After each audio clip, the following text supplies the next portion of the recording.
Come on. Please be diamonds. I really need diamonds. Oh!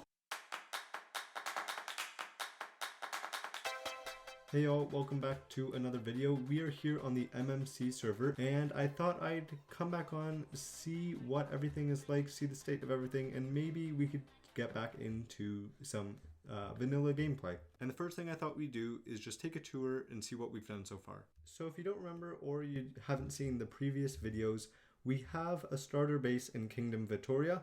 That was one of the first places that I started on this server. It was a bit of a town that has been built up. But we have sort of moved on, but this is it here, and this was our place here. Now we had some plans that we were going to build up for a base, and that was to build a Parthenon in an ancient Greek or ancient Roman city. Now, since that was quite a while ago, let's roll back the tapes and take a look. And that is the Parthenon. Built over 2,000 years ago in the height of the Greek Empire, it's one of the most recognizable buildings when it comes to ancient Greece. And so I thought, why not? And so I spent some time, built it up in my creative testing world here, and this is it. And with the trip down memory lane done, let's get back to it. And here's a map of the area that we picked. Now, if we just go over here, we can see that we built up some farms. I think we have a mob farm. Yeah. A villager breeder and a pumpkin and melon farm, and then a bit of a villager trading hall. So this was it. This is pretty much what we had. We didn't even have a real base. You know what? Who needs a real base anyway? Everybody knows that all you need is pumpkins, melons, villagers, and monsters to keep you happy in life. But this was a bit of an area that I sort of settled my feet in and where I spent most of my time. So I think before we get into any plans of what we're going to do for our first episode back, if you have noticed, I only have some diamond pants on, and we don't have any armor, and I have all diamond tools. So I really would like to get situated with some better gear, maybe see if we can get netherite. And it would appear that we are actually quite low on diamonds. So let's just go mining for a little bit, and then we can get situated. Alright, so I've just come over to the shopping district here to pick up some rockets, because I have a new plan for mining diamonds. I would like to try the swamp mining trick. And here's a quick look at how that went. So you just find a clay patch, you go 2 out, and I believe if we now dig down, we should... Oh, it's really dark in here. If we can find... Oh my.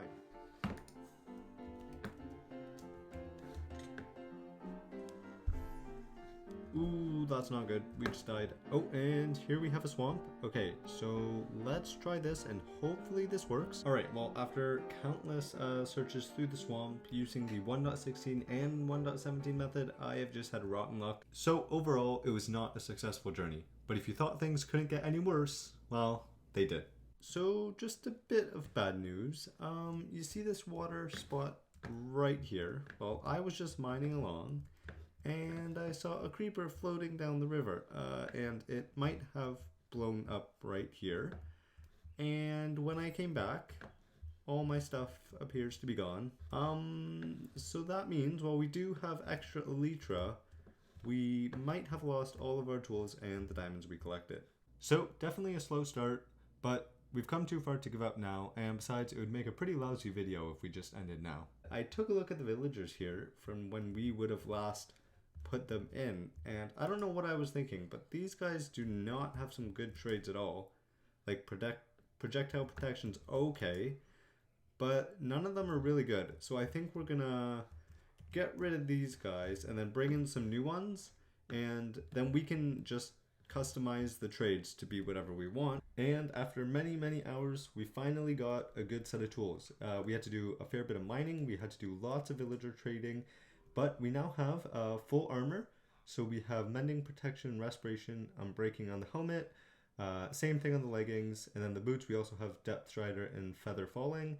And then our tools, we have pretty much the basics. We have a silk touch and a fortune pickaxe, and everything is pretty much kitted out. So I think we're going to leave the villager trading and the enchanting aside for a minute, although there was one thing that I did want to do with this, and that's add netherite. So I think we do both pickaxes and maybe the shovel, I'm thinking, although I'm not.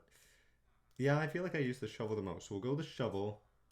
All right, so there we go. We have 3 netherite tools. Now that we have that done, I would like to start getting some stuff ready for our city and our ancient Greek Parthenon. So what we're going to need is a lot of quartz. And I mean, like, we need tons of quartz. And to do that, what we're going to do is just utilize villagers. And so we can trade with them to get a lot of quartz, and then we can start by making a bit of an outline. Another thing we need to do is take care of our storage situation, because this is really a mess, and it takes forever to try to find what I need. So I definitely think that that'll be something maybe we do in the next episode. We could even start today if we have time, but let's first just start on the base and see how far we get. And first thing first, let's get these guys all cured and zombified so we can get the cheap trade. There we go. Now, I don't know if I can splash both of them at the same time. If I go like that, can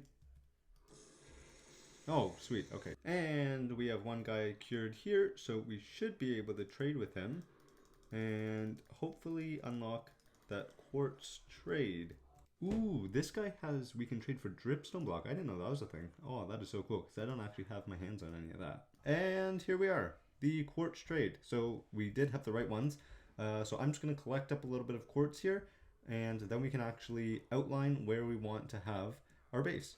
So with all the quartz collected, let's go into a third-person time-lapse and build up the outline. So if you did see the previous episode, you'll know that we actually put the outline in a bit of a different spot. But I did some planning and a little bit of thinking, and I did want the Parthenon to be a bit more central and a little bit closer to the water.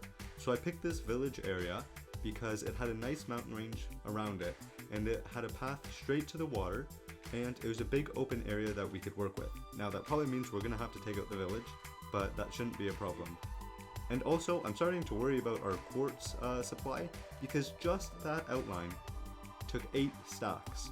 That's ridiculous.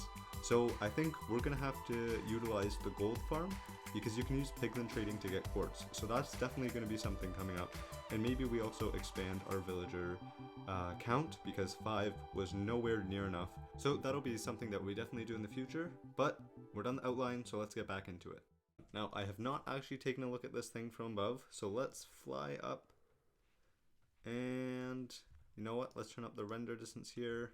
And wow, this is absolutely massive.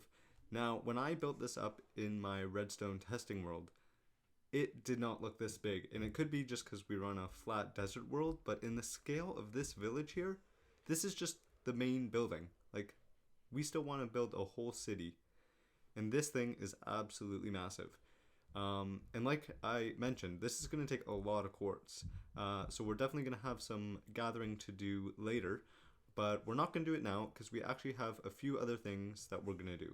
And what I'd like to do before we finish off this episode is actually build a place to live near our industrial area. Because we do have our Parthenon in our ancient Greek city that we're going to be building, but that's going to take a while. And currently in this area, I have no place as a storage, as we saw, and no place to really put a bed or just lay down my stuff. So I was thinking we could build up a bit of an in-between base while we're working on our mega base. And I was actually thinking that we'd build it right here. That way we'd be conveniently close to the industrial district and off to the Parthenon there. But we're also right near the ocean here in this really cool cove that has naturally generated here, which I would love to do something with. And we're also by this river here, which I think provides a really nice backdrop for the house. So I'm hoping that we have some of the materials we'll need within our own storage here. But there's definitely a chance that we are going to have to go shopping. But that's when I remembered that we're broke and we don't actually have any diamonds to spend, so I had to go collecting the old-fashioned way. And I just found my first geode. We actually need a bunch of calcite for the build, which you will see shortly. And the only way to get that really is through the geodes, because I didn't see anybody selling it in the shopping district. So these are the materials all gathered. Now this is the palette that we're going for. We don't have all the little detailed blocks that we might need later, but we should hopefully have it all in our storage. And this is going to be an ancient Greek themed house, and it's not really a part of the whole city over there. I mean, I don't know how far the city is going to sprawl, but I just wanted to maybe keep in theme with what we've been trying to accomplish, or what we're going to try to accomplish with the city. And with that out of the way, let's start laying down some blocks. And we are done stage 1. So we have just a base layer here. Now, right now, it is just a foundation, but let's take a look at what it actually is. So the main primary block that I used is andesite, and I mixed in a little bit of gravel and the cracked stone brick, and then a little bit of stone brick, but very lightly. And then we also had some andesite stairs as a bit of texture. So this is going to be the ground layer, and then we're going to have another layer on top, and then the roof. So it's going to be about double this size, and I planned on building up the rest of the base then, but that's when something else happened. As I mentioned, I was just building up my base when I heard from another server member. Unfortunately, there's no audio here, but we were just typing back and forth, and they wanted to see what I was working on. So I brought them over, showed them our industrial area, the Parthenon plans, and our in-between base house that I was in the middle of building. And also being curious to see what other people were up to on the server, I asked if I could go have a tour of their base. So off we went, not really knowing what to expect, and when I got there, I definitely wasn't disappointed. I was actually amazed. They had built up an entire floating island with beautiful landscapes and really cool buildings as well. I had a great time exploring the place, and it was so nice to see what else the server had to offer. And that was a lot of fun to see and fly around. It was great to see some other server members' builds, and definitely serves as inspiration for what we could do in our own builds. But now, speaking of our own builds, I have something to show you, and if we just turn around, you can see that the house is complete. So let's take a look at this thing from above, if I can take off. There we go. And I love the way the landscape wraps around it. I'm pleased how it came out. The interior is not done, and there's also some terraforming that we're definitely going to have to do, as you can see here. But I think all the detailing is pretty much done, and I would also like to maybe add like a bridge here and really make the landscape around it fit in with this build as well. But it is done here. We can take a quick look around. But yeah, I am happy how it came out. It took a long time, especially I think the hardest part was the detailing, because I just kept going with it and it was hard to know when to stop. But it was a good challenge, and I think we can say that this build is now finished, at least on the outside. So yeah, I am really glad that we got this in-between base done in this episode. So in the next one, we can work on the interior, the surrounding landscape, and also maybe add in like a storage system and some practical stuff inside as well. So that's going to do it for today. I hope you enjoyed. Thanks for watching, and I'll catch you in the next one.